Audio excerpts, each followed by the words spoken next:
Hello everyone, welcome back to the channel. In this video, I'll show you how to check your macOS version on your Mac step by step.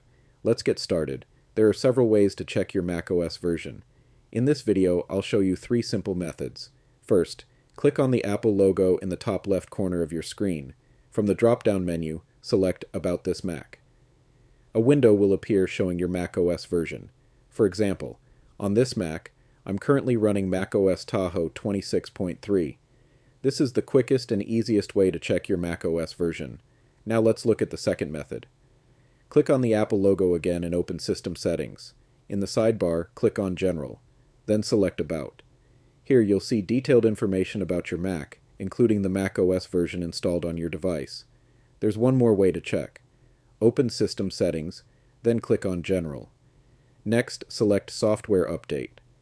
At the top of the screen, you'll see your current macOS version. This section also lets you check if any updates are available. And that's it.